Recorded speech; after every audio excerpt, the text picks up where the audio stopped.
today we are going to attempt to build a nest to show how clever these little birds are.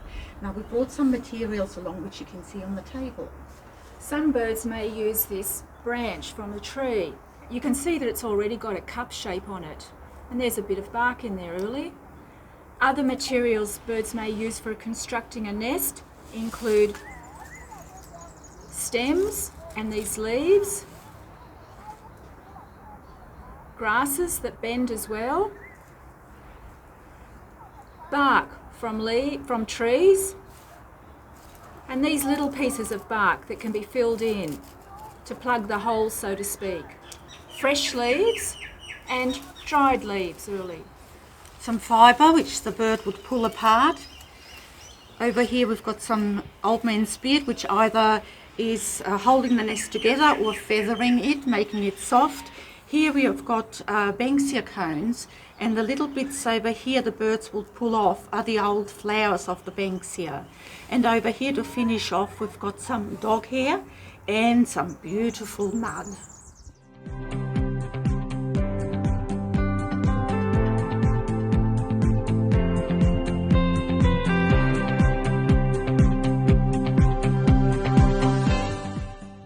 Done so far, I've used pliable twigs and I've put them around in a circle and intertwined them.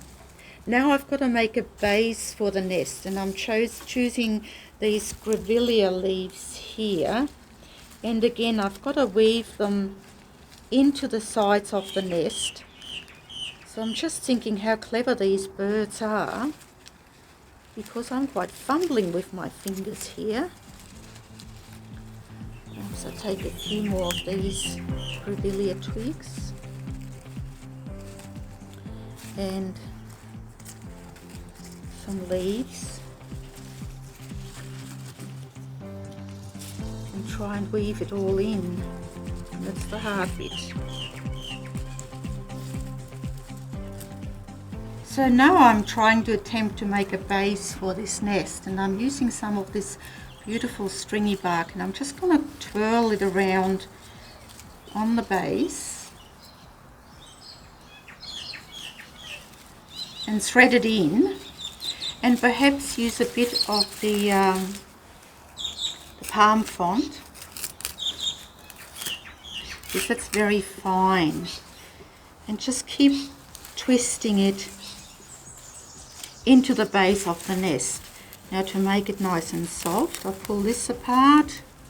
So now to finish off the nest, to make it really comfortable and ready for the eggs to be laid in, I put some of this fur in. Now this could be sheep's wool or possum fur, and here we go, the nest is ready for the eggs.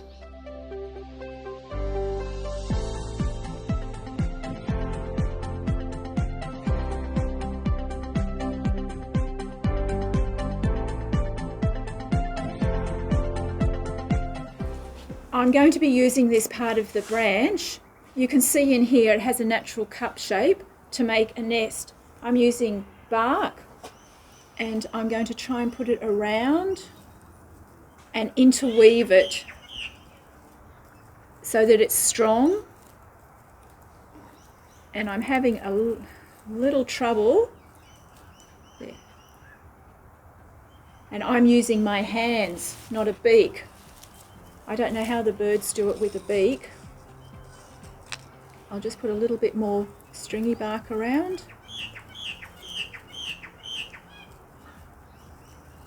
Now I'm going to be putting cross beams across, because we can't have the nest there, that'll fall out.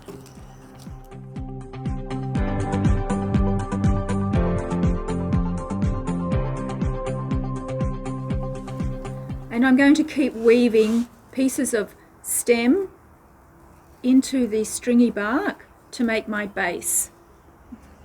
I'm still going, and I have some leaves now I'm going to be putting into my nest on top of the structures of sticks and bark. I'm using fresh gum leaves and some dried leaves. Oh, and I found some of this grass that I'll put in. That looks nice and soft. And you can see, as I'm putting them in, that the nest is quite strong. I found some fur here and I'm putting the fur into the nest. It's nice and soft. We've seen that the noisy miner uses mud to make a strong nest, and I'm going to give it a go. I'm spooning my mud in.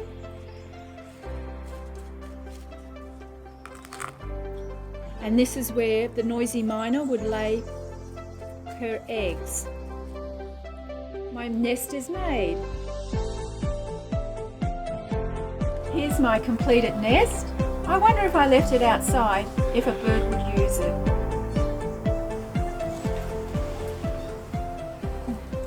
So here you have two different nests, and different birds will use different materials, whatever is at hand for the bird at the time, as people use different materials for their homes.